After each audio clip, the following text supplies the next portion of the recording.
Did you know that the Emperor is actually holding a lemon in this card?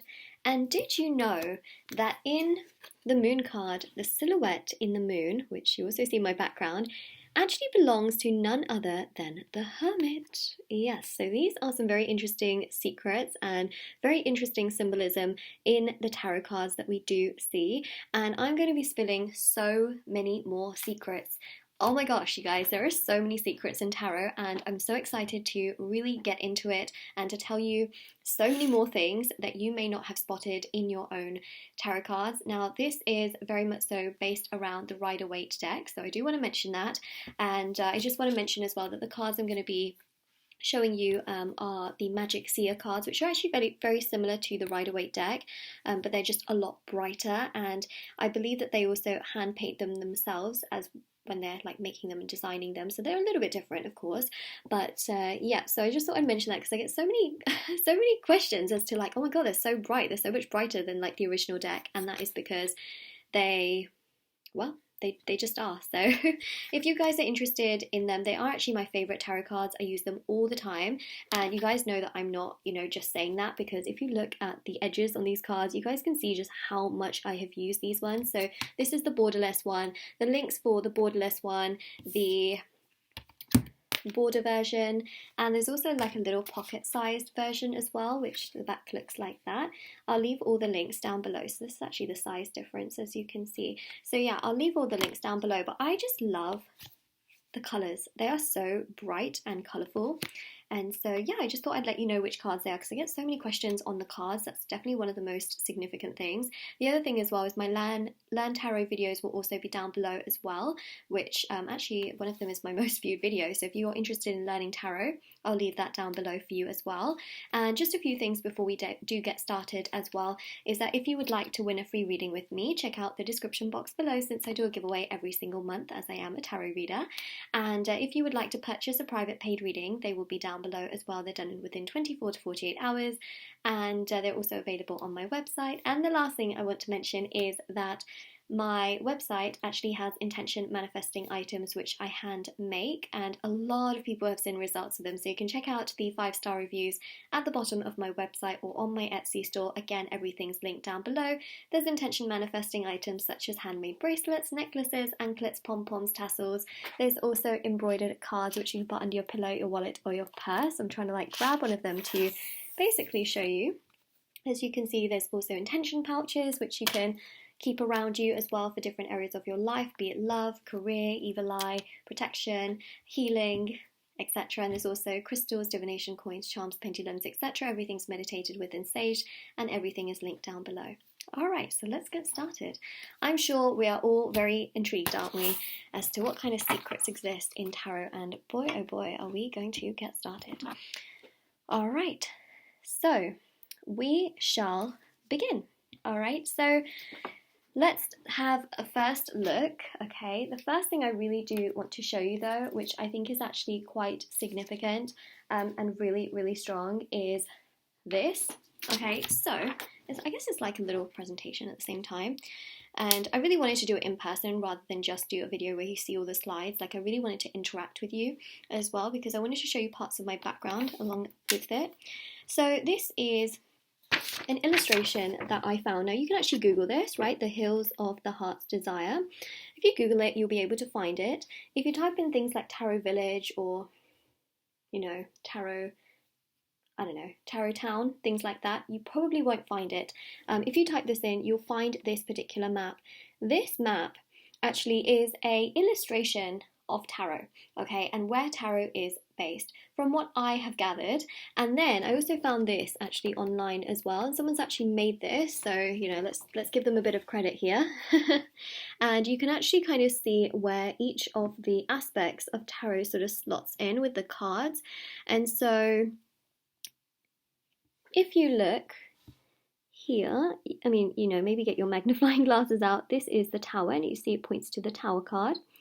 You have here these two people, okay, which also signifies the Ten of Cups. Now, what's really interesting here is that you can kind of tell as to which direction it goes in, because you've got here, hold on, let me find it, this house, right? And this house actually appears in the background of the Ten of Cups card, around about there. So if I show you, right, you see this house literally there, right? So you can kind of see that the photograph of which it probably was painted from is probably somewhere here in this direction, because you also get the house in the background with all of the trees. So it's really fascinating because you can sort of piece everything together. You see this castle, okay? So the castle is what we see in the Chariot card. There's the castle right there, right? That's the castle. There's also this like little, I don't know what you call it, like a road, and that's technically what the chariot would have been on when it was leaving the castle, right? Because it's leaving on the road. So that's what we see there. The castle is also present not only in the Chariot card, okay, but also in the King of Pentacles card. So you can kind of see that it's all based around about here. Like the King of Pentacles would be situated here, the Queen would also be situated here as well. I believe that the castle probably belongs to the King and Queen of Pentacles. Okay, you've also got here the Eight of Swords, where the castle is in the background. Now, from what I can gather, is it's probably either based on the other side, right, on the back of the castle, because that's what it kind of seems like it is. But you've also got the, so you see how here the tarot cards are literally relating to one another. You can literally kind of tell like what is situated where based on the scenery. So where the castle is, you can see that those cards are based there. Where the house is, you can see that the Ten of Cups is sort of based around there. Also, there's this house here as well, okay? There's also a few other houses dotted around, but I really feel like it's this house where the Six of Cups is based as well. So again, that is something that we see there. I will go through some of the cards and show you more specific details, of course. But you can see as well that you've got the sort of like the cliff tops, and then you've got the Fool here. You've got the sort of scenery in the background here, and you know, you've got the Two and the Three of Wands. You've got here as well, again, a lot of very interesting elements where I'll show you this as well when we get to the Ten of Pentacles. So on the Ten of Pentacles card, you've got this like little castle on there. Well, at least that's what I believe it is. And actually, that's exactly what's drawn on this little map as well. It's the exact same. If you can see. All right, and then of course in the Four of Wands, you've also got the castle as well. This bridge is also visible in the, I believe, the Five of Cups card. So again, there's a lot of synchronicities between all the cards. I believe that the Judgment, as you can see here, you see the sort of mountains in the background with the sea. I believe that that's based somewhere around this little opening that we have here. So that's also something. And, oh, there it is. You see, I'm very prepared with this.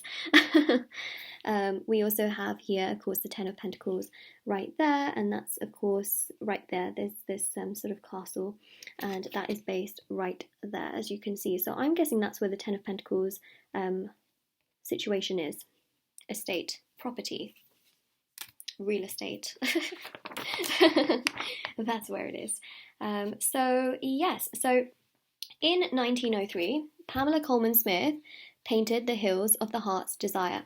Pamela Colman Smith also painted Rider Waite Smith, right? I believe that's what she did. She also apparently listened to Mozart. Oh my god, if I'm saying the names wrong, I do apologize. She listened to Mozart when she was painting, which is, well, very interesting indeed. Obviously, you know, really got her creativity in that sense as well, to sort of listen to music and sort of go with that. But she was also she's very inspired. So I think that what it also really refers to here as well is in 1909, when she was asked to draw a tarot deck, she revisited that land, and like a dream world, drew the figures and scenes of that one place. Okay, so it was this. She literally based it off of this. So just saying, like, if there is, like, you know, because tarot is so popular, and honestly, Rider-Waite is like the most popular deck right now. Is it the most traditional? Is it the most ancient? No, absolutely not. But this painting, okay, is like a freaking Picasso painting in its worth. But most people would look at it and probably not ever even realize, right? It's so valuable, which is also very, very interesting as well. So she often drew the Towergate of Winchelsea, the old port and shipbuilding town, into her landscapes, right? Because you actually have a lot of like the sort of port energy as well. And then she stayed near to Small Hythe Cottage. Yep, okay, cool. So I think I got the main sort of aspect of things across to you in that sense. The characters are mainly drawn from Shakespeare. You've got the seal of Winchelsea appear as the castle ship, and the 3 flags, the red lines on the 10 of Pentacles, which you actually see right here. Okay, that's there. So she really takes all of these aspects and puts it into tarot. Okay, so I wanted to show you this map to begin with. Now we'll go actually into the tarot cards, and I'll not be as, let's say, boring, but it's exciting. It's exciting. You know, when I found out this information, I was like, no way. Like, no way is there a freaking, like, painting of a town that she's based it on. But, okay, all right. That's amazing, actually, because I always, before I even started reading tarot, I always had a feeling that there must be a town somewhere that this is all inspired by. I genuinely always thought that there has to be something, because the cards all showcase aspects that relate to one another, and I thought surely there has to be some kind of scenery that puts it all together. And when I saw it, I was like, yeah, okay. I was actually really surprised at first, because I don't really think that would be the case in the context, in the bigger picture. Because, you know, I kept thinking, like, there must be, but then I was like, okay, well, I can't really find anything, and then eventually I stumbled upon it. So I was like, okay, you know, it was like that two-sided thing where you're like, there must be, and then, no, actually there isn't, like, oh, yeah, but, oh, you know what I mean. Anyways, I was just, like, all over the place with that, and I was also really inspired to do my own diorama as well, because I was really interested. Anyways, let's continue. Okay, so if we start first of all with the Fool card. Okay, so let's show you a few little secrets in this card. By the way, I'm not going to go through all of the cards. I just picked a selection of cards that I feel speak the most, because all of the cards have different elements to them, and some of them don't really have that many secrets. Let me just be honest. So, you know, so the Fool card here. Okay, the white rose here represents innocence and purity, which protects the Fool. The knapsack here carries a few possessions. Here we go.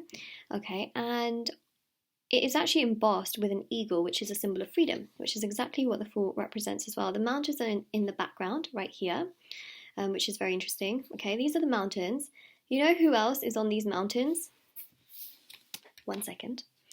It is none other than,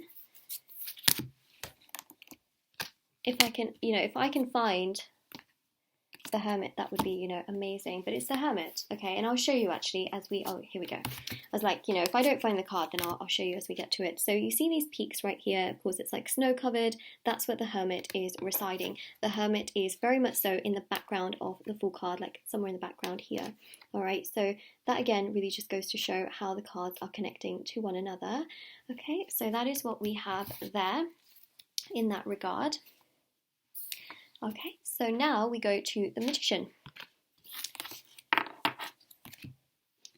So for the Magician, okay, Magician is really interesting because there's a lot of interesting carvings, actually intricate, should I say, intricate carvings on the front here. Okay, most of the Rider-Waite-Smith decks, you have 3. I believe this one also has 3 as well. You've got 1, 2, and 3. Okay. In some of the borderless, like brand new edition cards that you get, there is a 4th one that's actually added in extra space, which is interesting. So check out your Magician card in your deck to see what you have, whether you have 3 or whether you have 4. I have the original Rider-Waite deck as well, but in all honesty, I forgot to grab it for this, but it's okay. Okay, and what you'll find is that from the far right to the left, you have a bird. Okay, well, there you go. Well, there's a bird here. Actually, it's right here. Okay, well, technically, okay, so there will be a bird, which represents the air element. Then there'll be a flame, which represents fire, and then some waves, which represent water. Usually, that would be it, but there can also be, in many ways, actually, the table actually symbolizes earth. But in the borderless edition, they've actually replicated one of the symbols to fill the space. So these carvings in the Magician's table basically show us that he has a lot of balance and control over the 4 elements of life. And so I think that it's very, very interesting, and it also corresponds to the 3 mother letters of the Hebrew alphabet as well. So that's really, really interesting to know. I mean, those carvings can definitely go unnoticed, but it's really interesting. Also, the flowers in here as well, like the roses and lilies, also occur in a lot of the other cards as well. So definitely do keep that in mind. They're sort of recurring flowers, which of course have their own meanings as well. All right, now we go to the High Priestess. This is very interesting, actually. You know, the High Priestess, there you go. There's quite a few elements to this particular card, which I think is quite fascinating. So the High Priestess, first and foremost, her crown is made up of moon phases. Okay, you've got the full moon, waxing, waning. You've got the moon here as well. You've also got the B and the J, which have its own symbolic meaning. You also have as well, interestingly, very, very interestingly, I believe that this is the Torah. Okay, so that's really interesting too, which is held by her. And it's actually the first part of the Jewish Bible, according to Google. Like, I really, I try to do as much research as possible, but, sometimes, it's very easy sometimes to get things wrong, especially in relation to, like, religious things. And so if I get that wrong, I really do apologize. But that's what I believe it is, right? And she also wears a cross as a part of her faith, which you can see here. Okay, and then also, you've got the whole... If you guys type into Google Kabbalah, you'll know exactly what I'm talking about. But you've got the elements of the Kabbalah right there. So it's the Kabbalistic tree, tree of life, which is right there. The Ten of Pentacles also has this as well. Okay, so if you look in the background, you see where the pentacles are spread out. It actually maps out the Kabbalah. So, sort of like the life path and avenues, which I also printed out. You see that, right? Ten of Pentacles does it. You can see it there. And the High Priestess one, the card, has it in the background as well. High Priestess is kind of seen as the gatekeeper, right? But you can see here how the Kabbalah is actually literally there. Literally in both of the cards, right? You see it here, right? I mean, she covers part of it, but the Ten of Pentacles is really, really obvious in that sense. So it's really, really interesting. And the Tree of Life actually is a diagram that's used in Kabbalah as a model for the life paths and how manifestation takes place close to the divine through the spiritual, mental, and into manifestation as our physical reality. So the High Priestess sits as the keeper of the veil to unseen realities. And the Tree of Life represents those deeper realities that are only seen and understood, which is very interesting. So actually, they say that in Kabbalah that we see and understand only 1% of reality, and the other 99% is beyond our perception. So it's very interesting indeed. And of course, High Priestess is known to be very intuitive, and the moon here definitely showcases that sort of like unconscious energies, spiritual energies, and things that are not always seen, right? So it's very interesting right there. Okay, so now we go to the Hierophant. The Hierophant. Okay, so, the Hierophant actually has crosses on the garment as well. And these ones are more consistent, as you see there. So, the Hierophant is known to be quite consistent with that sort of Taurus energy. Okay, the interesting thing here is that the Hierophant has his right hand raised in blessing with 2 fingers pointing skywards, right, and 2 pointing down, which is actually forming a bridge between heaven and earth, like that formed by the magician. Very interesting. So the role of the Hierophant is to make the sacred accessible to those seeking it here on earth. Okay, so that's what we see. We also have these two keys crossed over. In many ways, this card is symmetrical aside from the hands, right, and the hand gestures. So it's really interesting for sure, but that's really what I wanted to tell you there. And also you've got the crosses here as well, I believe on the Hierophant's feet, which I think is really interesting as well. Very holy. It's a very holy energy and figure in tarot.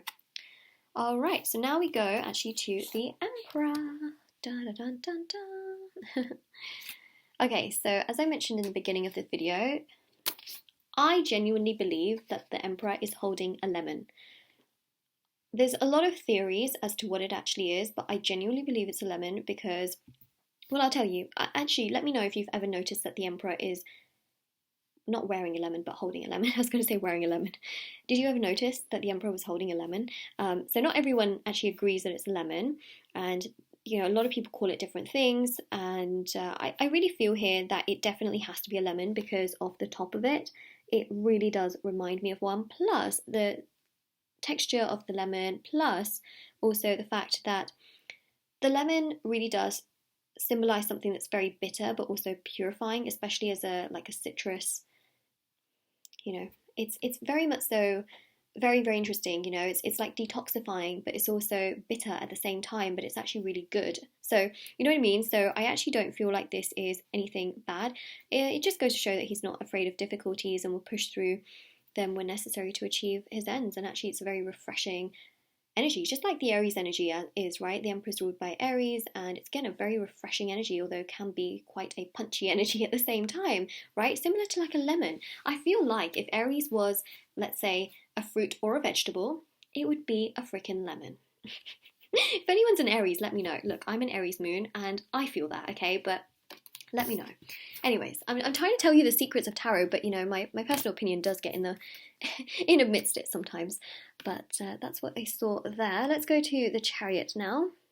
Okay, so the Chariot. Okay, there's a lot. Okay, there's a lot happening in this card. First of all, you got the two Sphinx there, which also represent Yin and Yang. You also have as well. So the symbol in the shield in front of the Chariot is a Hindu symbol, okay, which is like the Chinese yin and yang. It represents duality and unity, all right, as we see here, all right, which is very, very interesting. Also, the Charioteer is able to control and direct the energy, you know, that we see here. And it's a card that represents balance and control of energy, so it becomes a vehicle of to transport us where we need to go. There's also the castle in the background, like I mentioned. It's a lot to do with stability, but also emotion. And then also the Charioteer is actually wearing two crescent moon-shaped shoulder protectors. And one has a happy face. Like, tell me if you can see it, right? Look here. Do you see it? Do you see the face here? And then also there's a face right here as well. Okay, just like the moon, okay, it has got a face right there. There's two faces here. Now, one is a little angry and one is laughing. So, you know, it's really interesting how there's literally two faces there. It's kind of like, you know, the angel and the devil. Which one, you know, like one's an angel, one's a devil, they're both on the shoulders. You know, it's that kind of energy of like duality again, especially with the Sphinx. It's very, very interesting. So, apparently, Arthur E. Waite himself said that they were Urim and Thumin. And these were the two stones, one black and one white, described in the Old Testament and used by the High Priestess of Israel for divination, which is very, very interesting. So this tells us that the Charioteer must be open to hearing the will of the divine and following their destiny. And you know, sometimes the will of the divine is not always just pleasant and fun and happy. Sometimes, you know, it gets a little serious sometimes. So again, that's both sides of it. And yeah, so one is happy, one is sad, and it shows the balance of emotion and opposites in that sense, okay? And then of course you have also got more symbols here as well. So they kind of remind me actually of hieroglyphics. A lot of tarot really does remind me of Egypt. And even though I know, especially with the Sphinx, especially with the pyramids that you see in some of the cards as well, it just really reminds me of Egypt. And I genuinely, when I started reading tarot, I felt like tarot originated from Egypt. I had no idea actually that it really was so close to Europe, you know. But the thing is, it actually kind of has manifested from various areas and countries. So, you know, it's again something to for sure keep in mind as well, as it's not, you know, specifically just one place.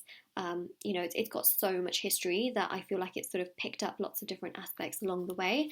But yeah, it's interesting. It takes on board so much from so many different cultures, you know, and so many different symbols and themes. Like I mentioned as well, it's got a Hindu symbol too, you know. So yeah, very interesting.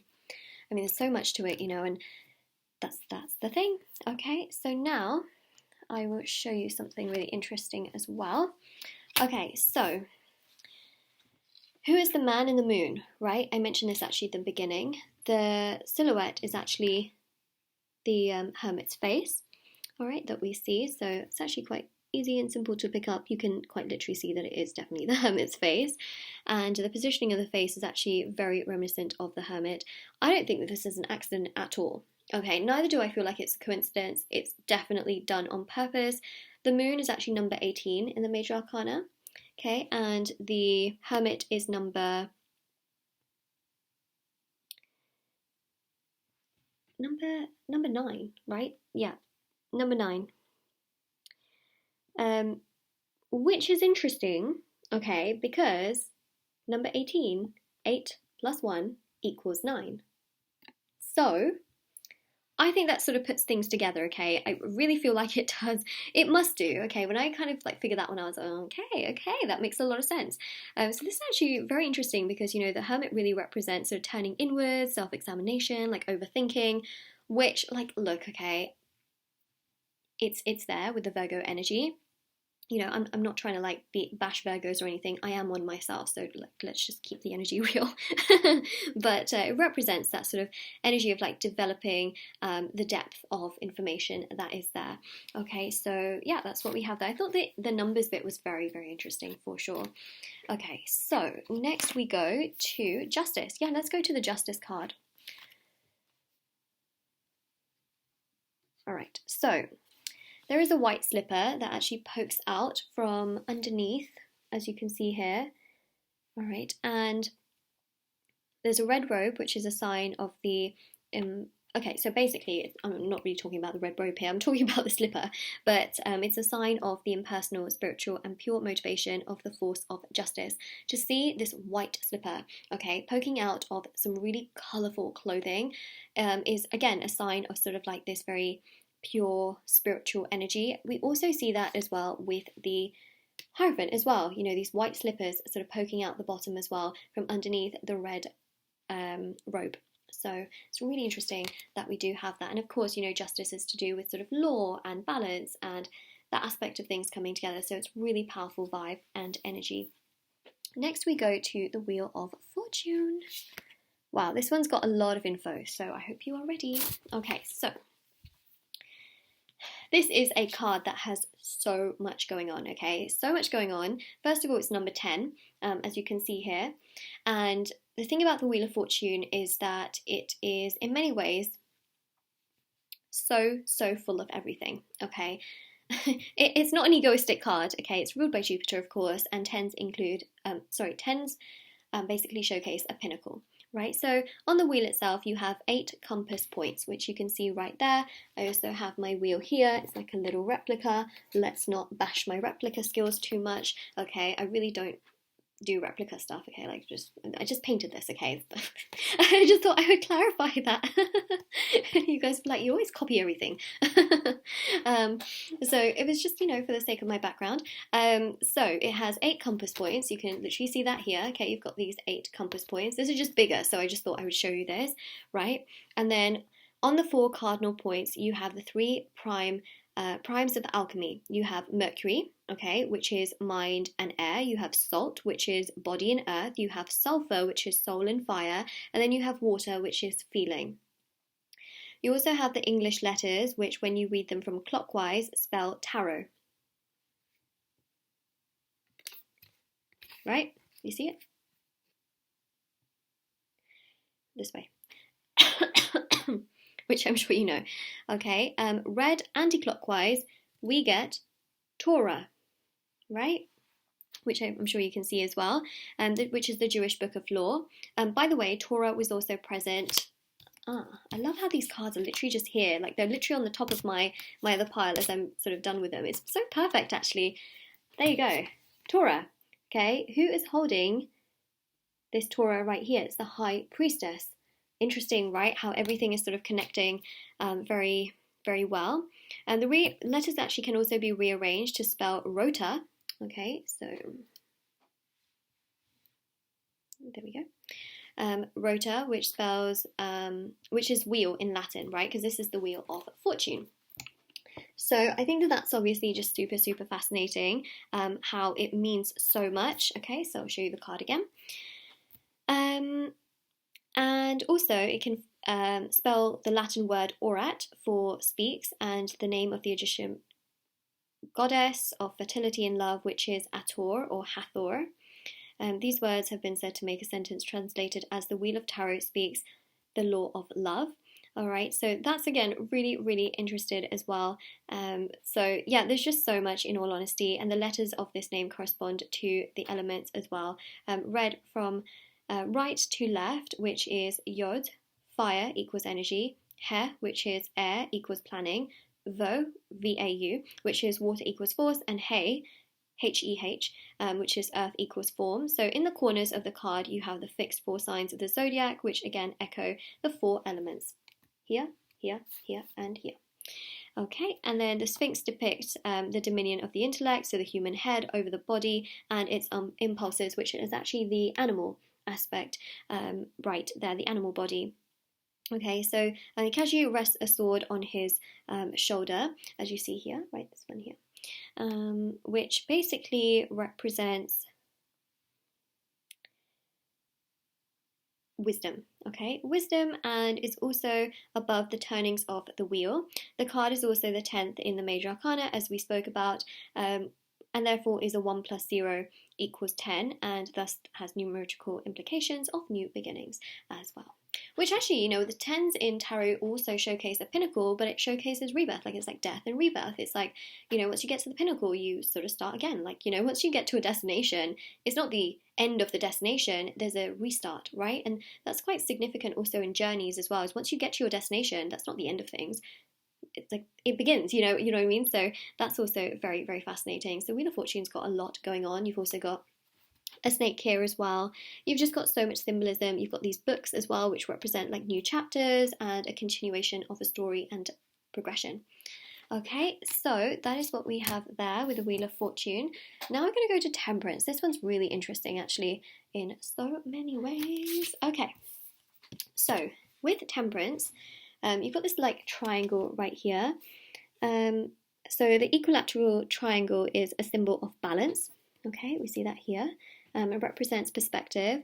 Actually, when I made my oracle deck, I actually used this triangle in one of them, and I called it the perspective because literally it represents perspective. And I know that some of you were like, why a random triangle? Well, it wasn't so random in the end, because actually it's the triangle on, of course, the Temperance garment, right? So the angel, of course, in the Temperance garment.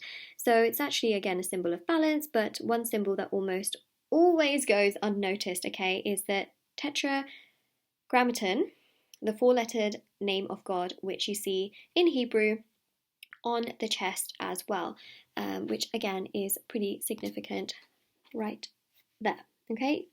It's hard to tell, but it's literally right above my fingernail, right? You can see it literally right there. Okay, so now that we got that covered, the lines in the garment are definitely no accident, and that's why it's just really, it's frustrating because there are so many details actually in the cards that can go so easily missed. Like, they're so hidden to the point where you might sit down for a few hours and just look for symbols, and you just may look at a card for ages and just not be able to see it. It's that hidden. And that I can't tell you that there are, well, I can tell you, I can tell you that there are probably hundreds of things that are hidden in these cards that people may not ever pick up on. I probably have missed them. You've probably missed them. Your next door neighbour's probably never gonna see it. You know what I mean? Like, there's so much that is hidden in these cards. And if you were to just look at this card, right, I don't think that a lot of people would look at that and be like, oh yes, that is definitely something. You know what I mean? Like, it is very hard to pick up on, of course, unless you can read Hebrew. So that's what we see there, and yeah, details definitely can go very, very missed. And also a lot of the, I think the Radiant Rider-Waite-Smith decks as well, they don't pick up on this. So what I think is really quite fascinating, I like the Magic Seer deck because they seem to pick up on almost all the details, and I think actually they pretty much do sort of make their decks so that they pick up on all the details as well. But the other thing as well is that a lot of other modern decks, they get so caught up in replicating the deck that actually a lot of the details are forgotten, and you may not even see some of these details appear in the cards. So I want you to keep that in mind as well when you are shopping for tarot cards, is that some of these details you may not even have on your cards. So it's interesting to pick up on. Obviously, if it's a carbon copy of the Rider-Waite deck, it's going to be on there. But yeah, something to keep in mind. Okay, so the tetragrammaton also connects to the 4 elements and the proceeds of creation as things are brought into existence through the 4 stages corresponding to the elements. Each element is connected to one of the letters in the tetragrammaton, and balance helps us to have more creative power and influence in the world. And the other thing as well is that you do have this sunset in the background, which, by the way, you can also see in the Death card, and you can also see sort of in the Moon card as well. So again, tarot really does connect in so many multifaceted ways. And of course I can show you now, obviously, the Death card, here it is. I'll show you the Death card in a little second, because I just sort of, I'm actually going to get to that card in just a little bit, but let me just show you what I see here, okay? So you see the background is very, very similar. So if you were to look at the map, which we had actually, again, if we go back to this map, I'll show you that in a second. You see how there's like this little pathway that leads to these hills, and the sun is literally setting or rising in this area. Very similar here, right? There's this pathway that sort of goes again to these bluish mountains, and the sun, which, by the way, you know, I know this is the moon, but technically the sun lights up the moon. So it's interesting how the sun is still part of this card, you know, in such a way. It's right there as well. So it's the same exact sort of location. And again, you know, if you have this little painting or map, you can kind of figure out exactly where it would be, which I think is really interesting.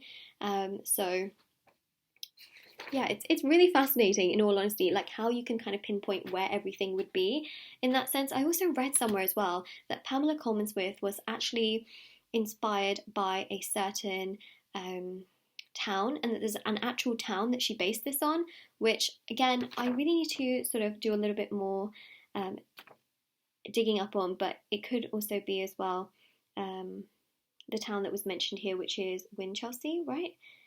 So yeah, the Towergate of Winchelsea, the old port and shipbuilding town. Yeah, because there's a few places that are mentioned here, and it was known to be one of those places that she was really inspired by. So apparently it's a place that actually exists, and you know, maybe I'll go there one day and check it out and be like, oh, okay. So it's interesting, very, very interesting, and I'm sure it has to be. Like, she must have found her inspiration based on, I feel, a real place. Like, I feel like it. You know, I mean, look, she must be a very, very, or must have been a very, very creative person. But for sure, I feel like it probably is based on an actual place, rather than just kind of pulled out of like thin air. Like, you know, I feel like it must be. Okay, so that's what we have there. Also, by the way, yeah, that again is the same. So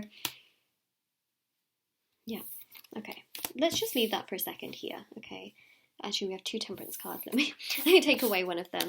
You know, I really have not rehearsed this. I really don't plan on editing it, to be honest. I'm gonna just do it, you know, as in how I get all of these messages, to be honest. So, speaking of Temperance, I bring you Exhibit C. I don't know how many exhibits I've shown you, but hey, look. So we have here this angel. A lot of people, by the way, feel that this is Archangel Michael, which is interesting. I am not so sure, because when I saw this, I was like, oh, I'm not sure. Okay, I'm not sure. I wouldn't rule it out completely, because look, I can't really go into her head and tell you exactly what she was thinking. You know, it'd be interesting to like read tarot based on how she made tarot. Like, that would be fascinating, wouldn't it? If tarot could actually tell us more information on the cards, I think that would be fascinating. And as a tarot reader, it's definitely something we could do. But, you know, for now, I just want to show you like the facts and the, you know, really what I'm seeing here in regards to what's actually been shown first before we dig further. Okay, so it says here, in honour and in loving reverent memory of Emily Wilding Davison, she died for women. I feel like the angel in this particular card, and there's a lot of history to this as well, is Emily Wilding Davison. I feel that that is the case. I really, really do. So that's my belief. And actually, right at the end of the, well, very close to the end, actually not that far away, actually, there are also two other cards, two queens, that are actually based off of two other people, and their photographs are almost identical to the queens. Okay, so I want you to know that she was obviously inspired by certain people to make these cards as well. So it's definitely something to keep in mind. And the garment looks pretty similar, I would say, as well, especially with the pleating as well. So to me, that's really quite fascinating. So it says, no man than this. Greater love hath no man than this, that he lay down his life for his friends.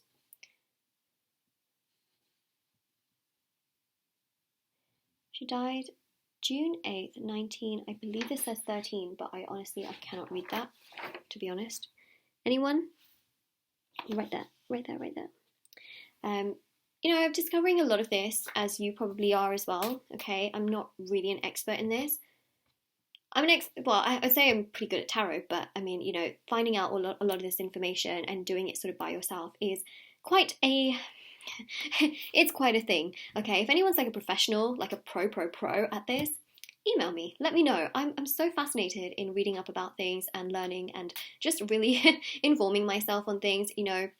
Again, if I get things wrong, you know, I really do hold up my hands, to be honest, but I really verified as much as I could before I would share it with you, of course, because that's obviously really important for me as well on my sort of side.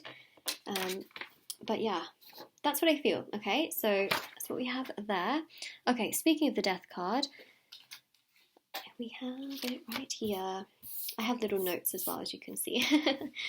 Just so that I don't sort of mess things up. I put them in order so that I could, you know, sort of relate them to each other. Otherwise, you guys would be like, oh my god, I keep going back and forth.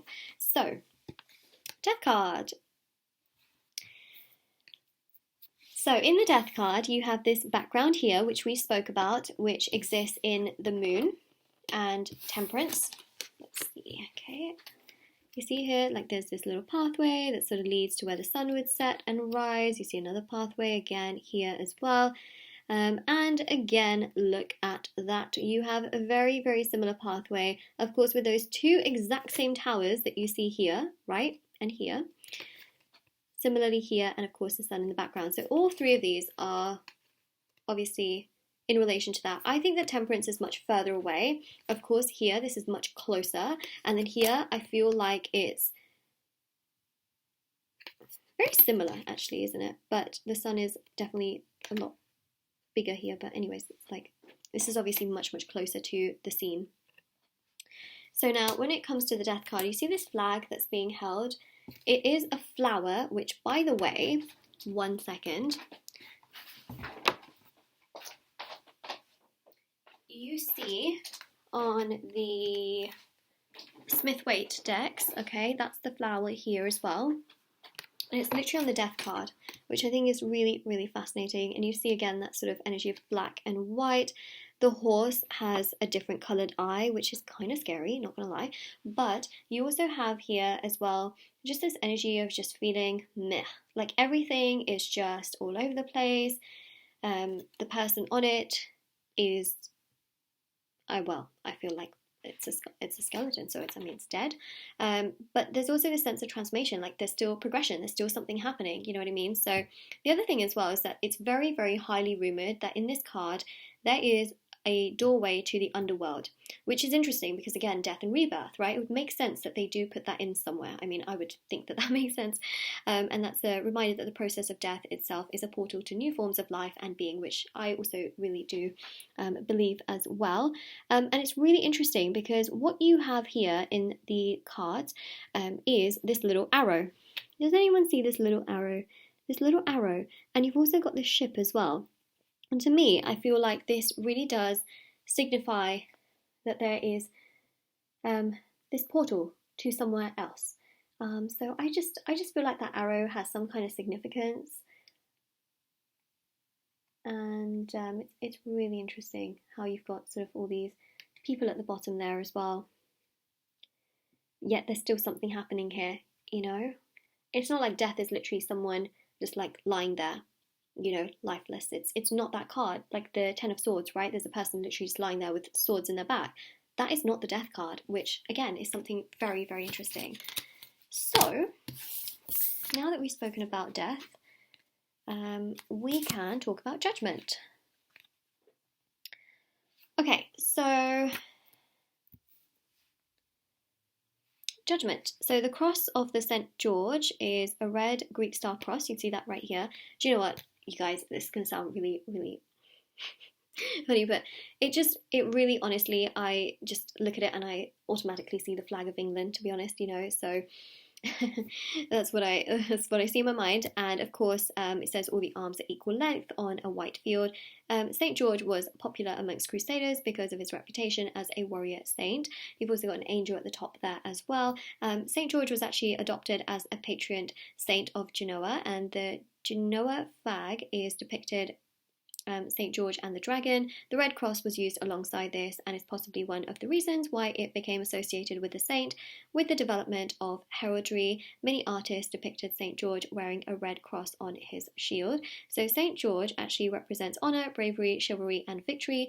The story of this St. George and the Dragon symbolises good winning over evil. So that's judgment, right? It's about trying to make the best judgments to A, protect yourself, and B, to make the best decisions. And so I think that's really a sense of like triumph and victory for sure, as you see in this card as well, which is very, very interesting. It can also symbolize like Judgment Day and you know, judgment, especially in sort of religious terms and things like that as well. So it's interesting.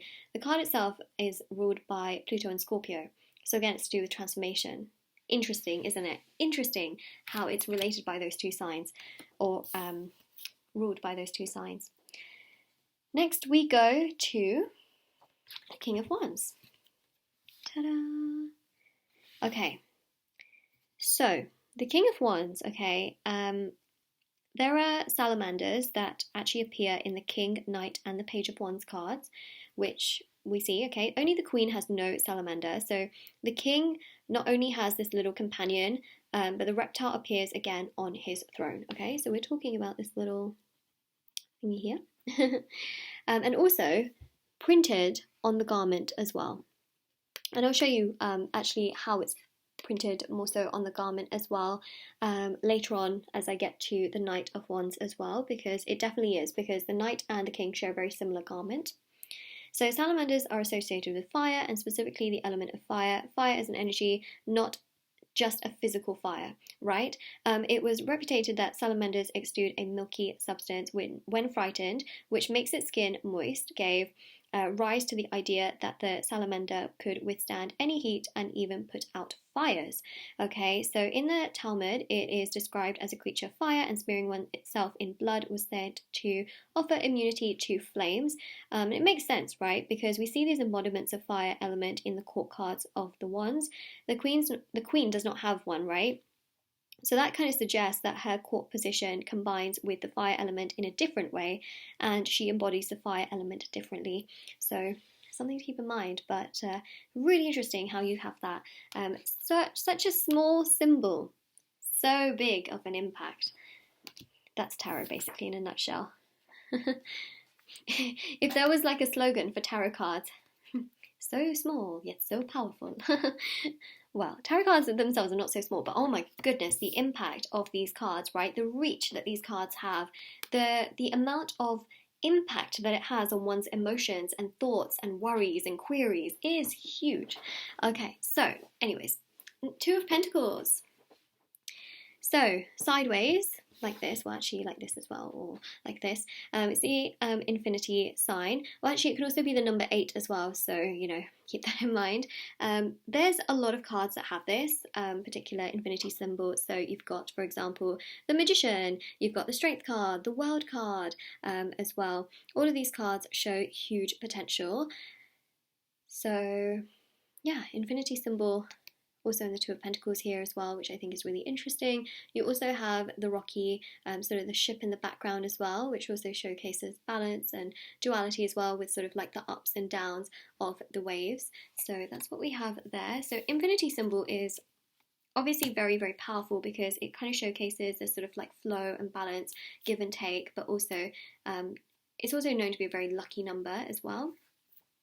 I don't have too much else to share about this, but the pentacles also go from one to another, you know, and that can also happen in life as well, where sometimes things are in your favour and then the odds are against you and then it's in your favour, you know what I mean? So it's kind of like the balance of life basically as well, and the sort of day-to-day pressures of life as well, where, you know, a lot can be happening.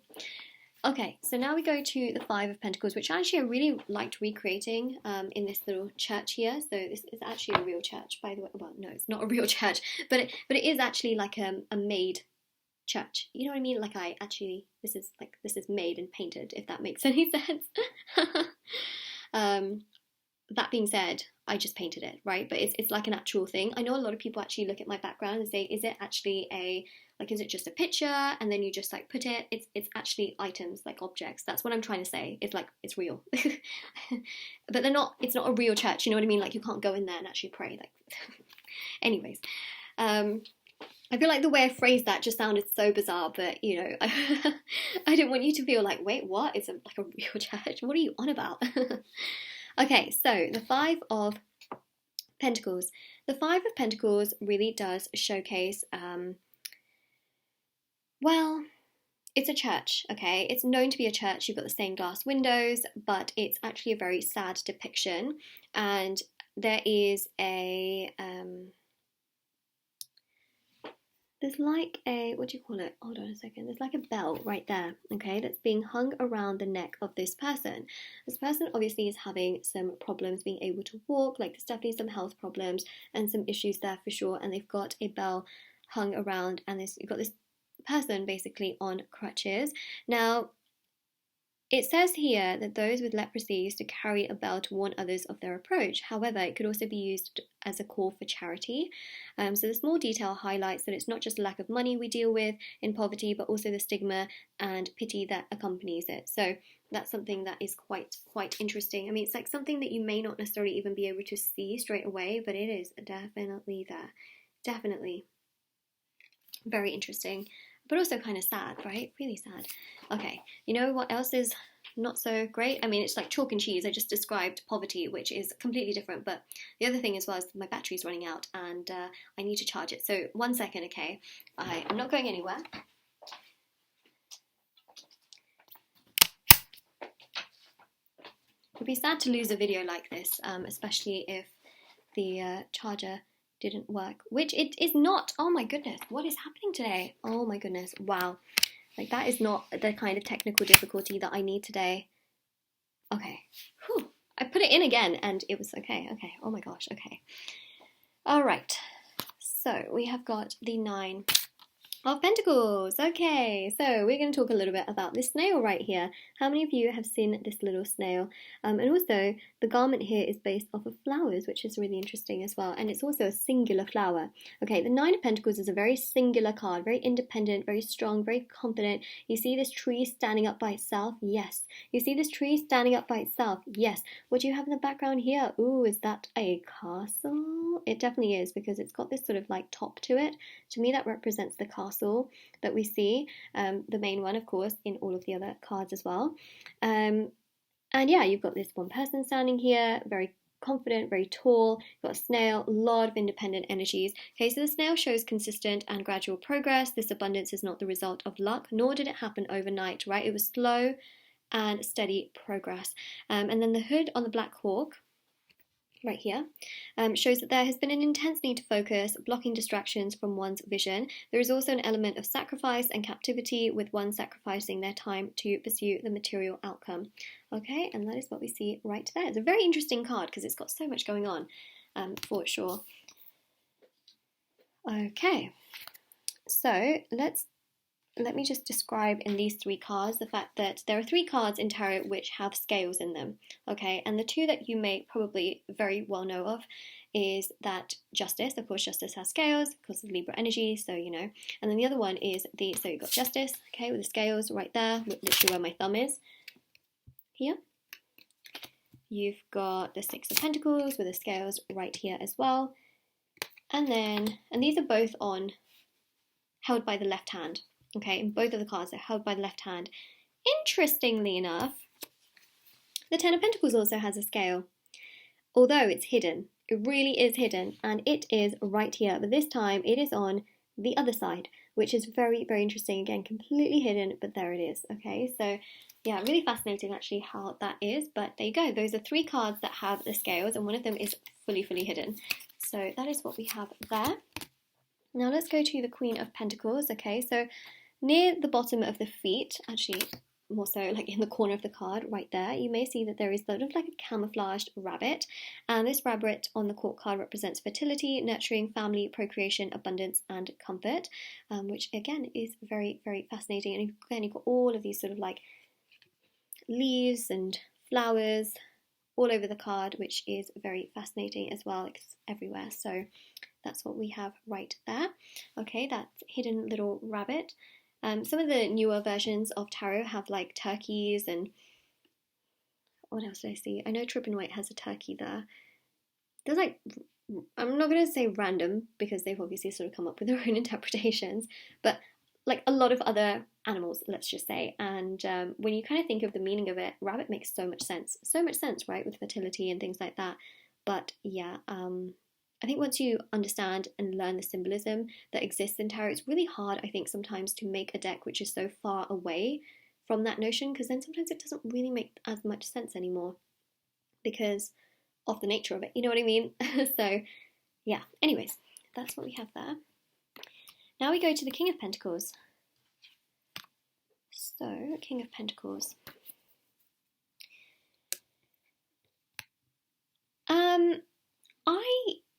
We need to talk about the fact that actually, do you know what, you've got a lot of grapes in a lot of the cards as well. So the Nine of Pentacles had grapes, you've got the King of Pentacles that has grapes here. I think that the High Priestess had pomegranate, if I'm not mistaken, but you've got a lot of fruit, right? So, you know, it's like fruits of your labor, bearing fruits, that sense of growth, right? A lot of that is coming through. And even the Empress, I think, had a garment which had a fruit print on it. So it's really interesting. It's to do with harvest, and also can be a sign of wealth and significance. So definitely keep that in mind. But the one thing here, which is quite significant, is that this is a very dominant Taurus energy. There's no two ways about it, okay? Technically, the King of Pentacles can have a Virgo, Taurus, or Capricorn energy, but it's so obvious that this is a Taurus, okay? This King of Pentacles is a Taurus. And yes, it can still have, you know, Virgo and Capricorn energies, but it is so totally a Taurus because you've literally got the bull right here. That is symbolic, you know, really, really symbolic. The other thing as well is that the king has a foot on an animal, okay? And I feel very significantly like it may be an armadillo. I feel like that's the case. It could, to be honest, be something else, but I just feel like it is. So it's, you know, it's a bit strange that, you know, the king would put their foot on an animal, but, you know, back in those days, I don't know what they were really thinking. But, you know, it is what we see in the cards right here. You can only see one foot that is exposed, and it is resting on top of an animal right here. A little difficult to see. And, you know, it can make sense, actually. You know, the King of Pentacles is armoured up, and this gives earthy nature. It's basically a feeling of probably safety and protection, like the armadillo can kind of curl up in its own armour anytime, right? Because that's the kind of vibe that an armadillo also has. So, similar, you know, comfort and safety is something the King of Pentacles also, and security also really does rest upon. So I think that's quite fascinating in many ways. Okay, so that's what we have there. Hopefully no armadillos were harmed in the process of the King of Pentacles being the King of Pentacles. You know. Okay, so the Ace of Cups. So it's interesting, actually, this Ace of Cups, because there are some bells that you can literally see. Okay, can you see those little bells that you have hanging off of the Ace of Pentacles? So I think that that's something that definitely can go unnoticed very easily, because there are so many other things to sort of look at. So there's something really mystical about them. A lot of spiritual traditions and religions use bells, of course, in their rituals, of course. So yeah, it's a scene, I think, of a way to sort of connect with the spiritual worlds, heaven, earth, religion, prayer, for example, and even weddings, right? Wedding bells. So common, so very well known.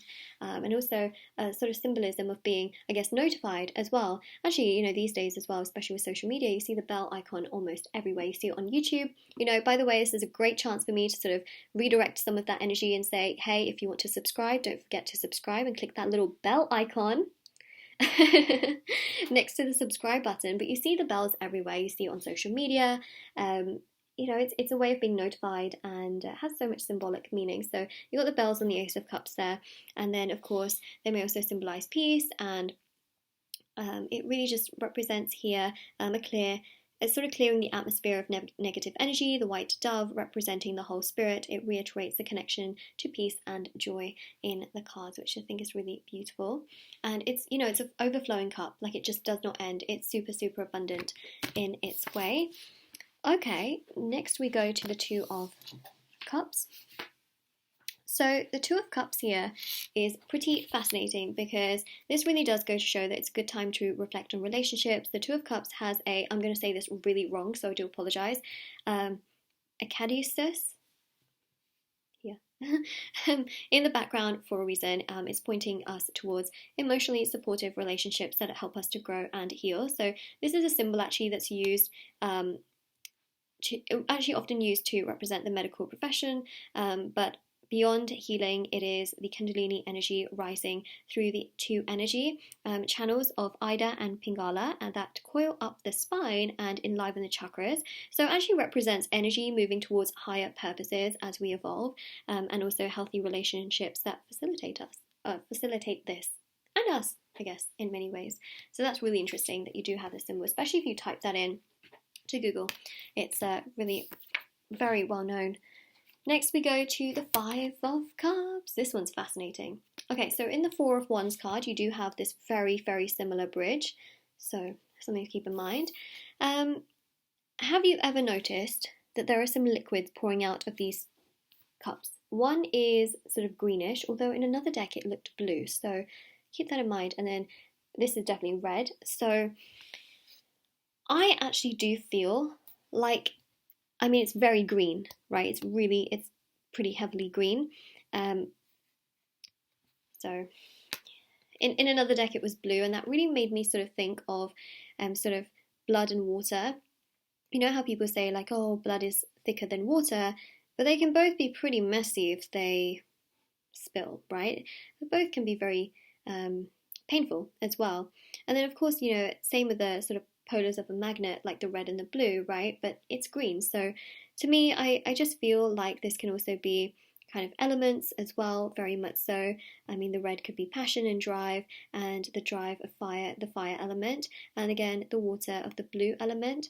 It is more green though, to keep in mind, but I also feel here that it can very much represent sort of pain, you know, pain from the heart, especially, which can be sort of that grieving energy of the heart chakra, and then the red, which is the root chakra of stability and sort of things really being unstable, being knocked over, and that causing a lot of pain in the heart chakra, and also again the stability, which is the base chakra, the root chakra, which is red. So in terms of red and green, that makes a lot of sense as well. So yeah, there's those liquids just out of the cups. There you go. Okay, so next we go to the Six of Cups. This one's fascinating. Really, really fascinating, actually. So, you have got here, something is a little off about this girl, okay? There's basically an illusion. So, there's a double face with this girl. First of all, it looks like she's shy, okay? So, if you cover off this little bit, it looks like she's shy. She's looking in the opposite direction, and she's kind of just like, oh, a cup. Oh, okay. And then if you cover up this little bit here, she's looking directly towards this person. This person's making eye contact. It looks like she's actually making eye contact with this person, you know, and she's actually looking towards this cup, accepting it.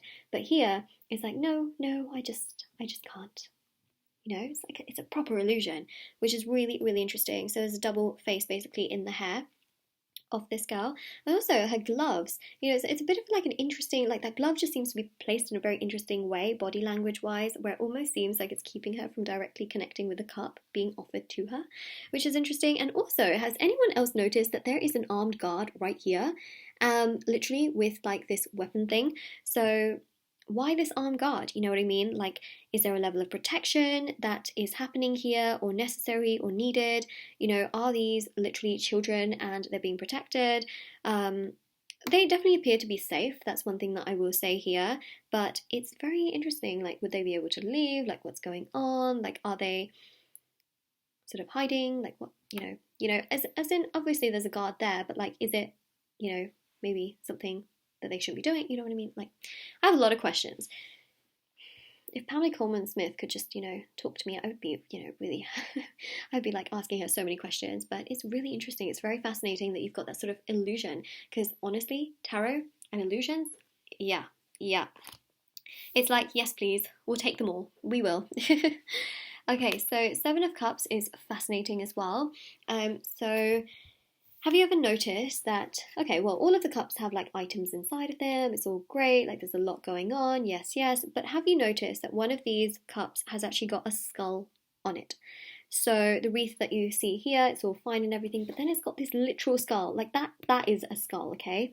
And it perhaps could actually very much so be showcasing in an inevitable victory, which is a wreath of death, perhaps guiding us to choose our priorities in life with this perspective in mind. Even the head crowned with honor will eventually end up as a skull. That sounds really bleak, but it's kind of true, right? Like in the end, what really matters, So it's about being also careful for what you wish for. Like some things may not be a blessing in disguise and may actually be an illusion. So something to keep in mind, because the card itself does depict illusions, but also does depict choices and matters as well. Okay, let's go to the Nine of Cups here. Nine of Cups. Although, to be honest, I got the wrong card. That being said, actually, do you know what? I know I got the wrong card here, and I will have to just quickly search for the Nine of Swords card, because that's actually the next card I was supposed to go to. But the Nine of Swords, this is actually like a curtain, and there's supposed to be something behind it. That's what I can tell from the sort of research that I have done. And it seems to be like this, like a theatre, a sort of play, and it's kind of vibe that I really get here, with of course these accolades as like sort of trophies and wishes and desires of wanting to achieve more. So it's kind of the energy here that I am picking up on, where it's kind of this sense of achievement and satisfaction, but also again wanting more to manifest in regards to wishes. So let's just grab this Nine of Swords, which I will find, because we will get there for sure.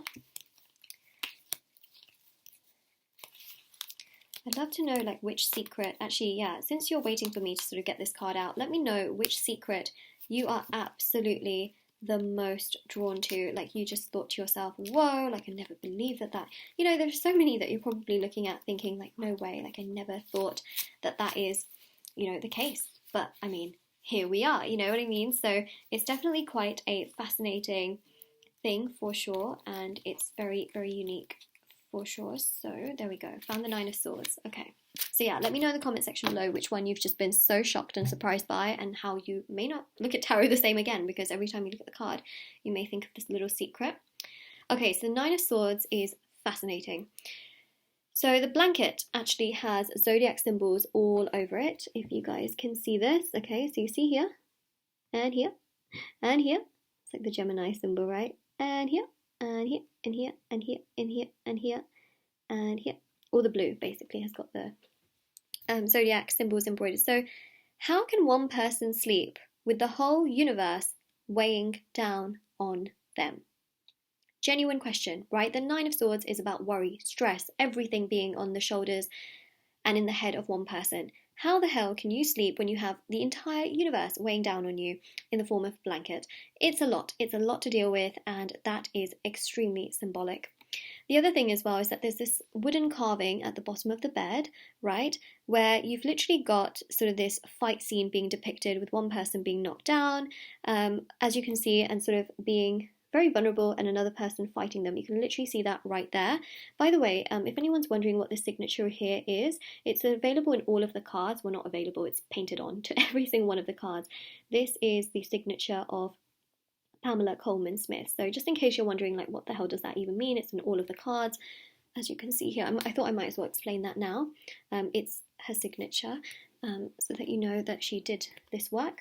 Okay, so yeah, that's what we got there. So basically, when our minds overwhelm us, even in the quiet of our own beds, our minds are active with the troubles of our waking life, and we find basically no peace, right? So that's really what we see here. You've got dark, you've got a lot of swords, there's just a lot going on. It's heavy, it's very, very heavy. Like there's just so much going on, like head in the hands, it's a lot. Okay, so that's what we have there. Let's go to the Seven of Wands, which, by the way, this one's pretty fascinating, actually, I have to say. If I may say so myself. Seven of Wands, you have literally got this person who is sort of trying to find balance, and they're juggling with these two very different shoes on their feet. And you know what? Both of those shoes are completely different. Look at that. They're completely two different mismatched shoes, which suggests that this will not be an easy situation, okay? It's like they are just overwhelmed, they're stressed, they're trying to get through things, they haven't really thought about what they're wearing, and they just kind of threw anything on and tried to get on with the battle that they are trying to win, and sort of get on with, you know? It's like they just got dressed, put on whatever, and just rushed to the scene of whatever they had to figure out and do, okay?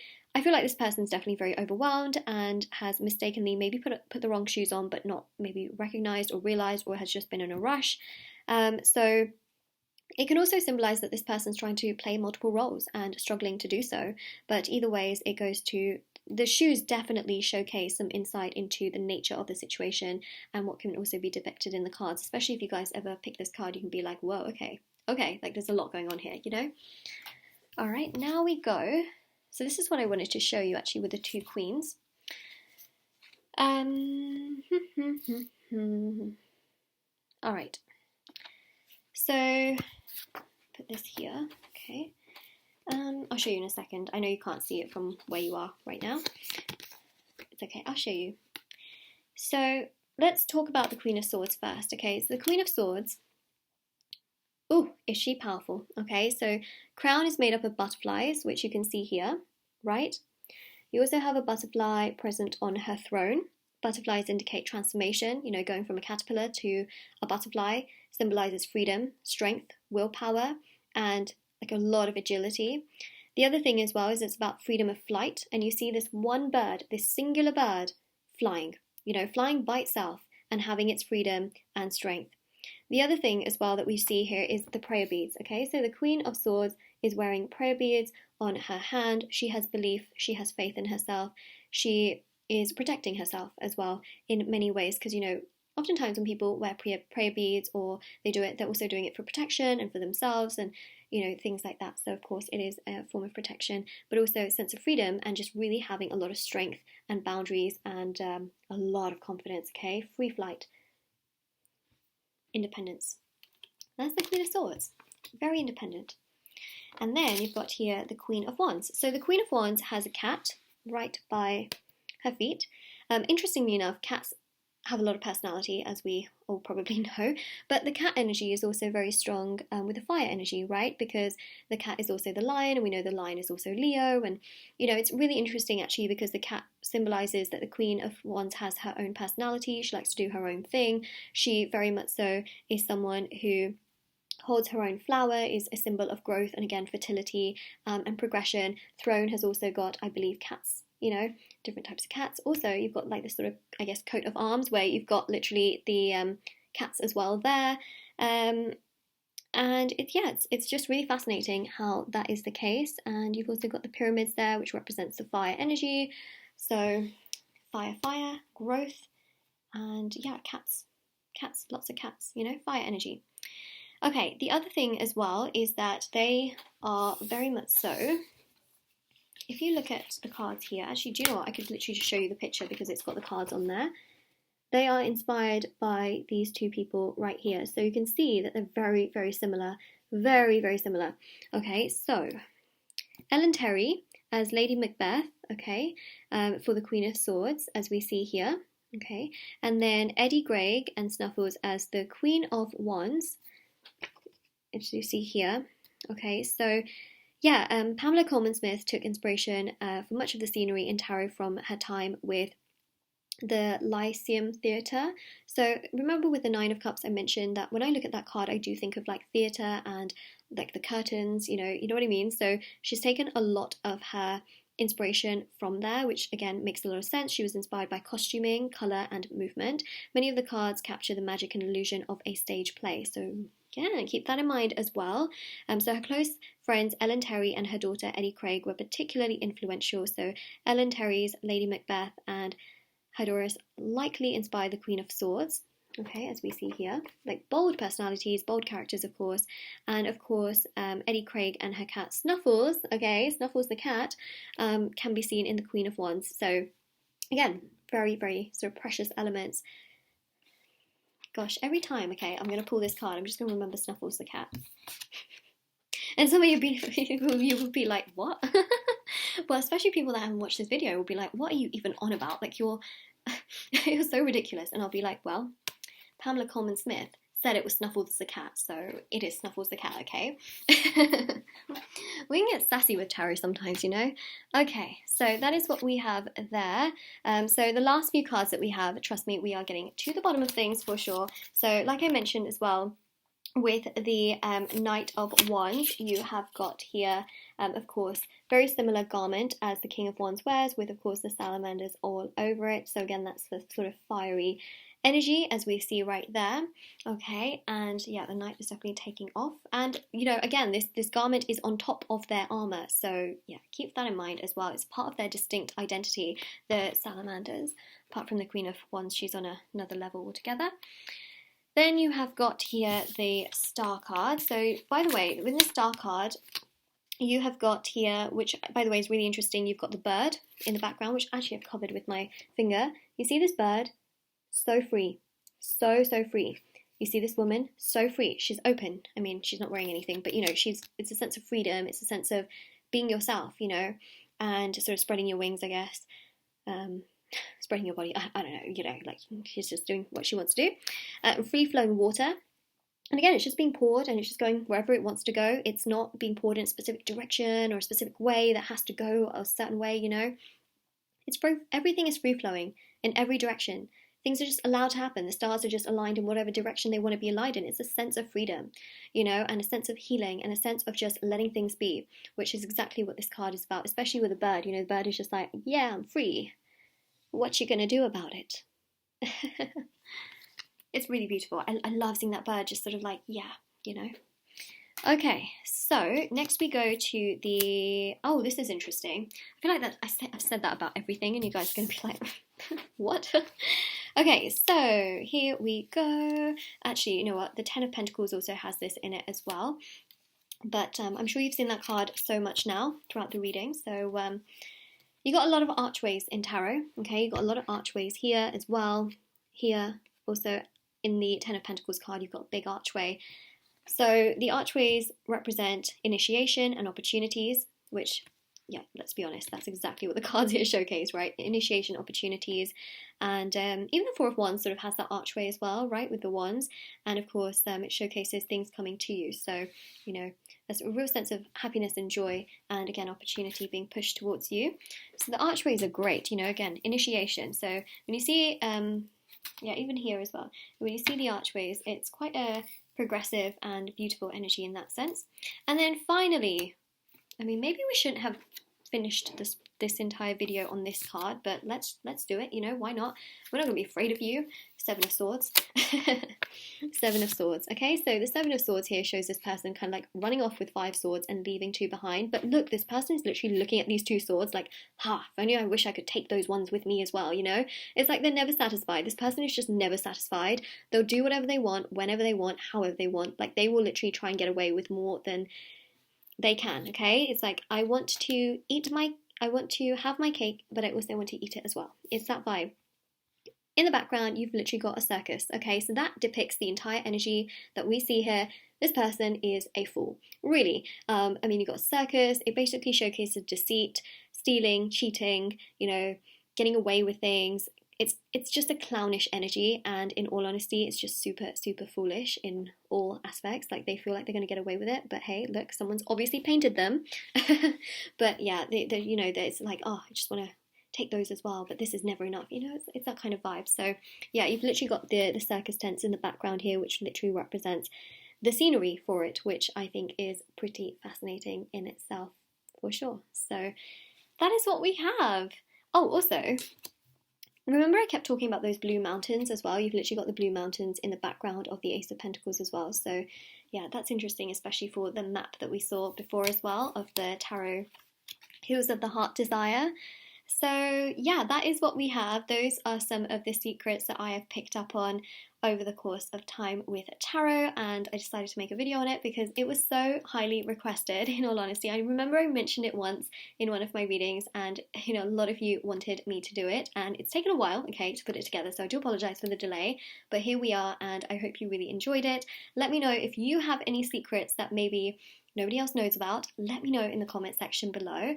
And was there anything that you were really shocked by, surprised by, or anything you have to add? Definitely let me know. I'm always into learning more and more. If you have anything to correct, for sure, let me know as well. Like, I'm not saying that I perfectly put this together or anything like that, but I just really wanted to share with you what I found. So definitely let me know, and don't forget to like this video, subscribe to my channel if you haven't already, check out the description box below for information on private paid readings, free reading giveaway, and of course intention items which are on my website. And the cards that I was using to demonstrate everything to you were the Magic Seer cards, which you can also find linked down below in the description box below. I use them so often, and they're just so beautiful and colourful and vibrant, and I just thought they were perfect for sort of showing you exactly what I wanted to, of course, show you. And yeah, that is what we have. So take care, everyone, and I hope you all stay well, and I hope to see you all very soon. Bye, everyone.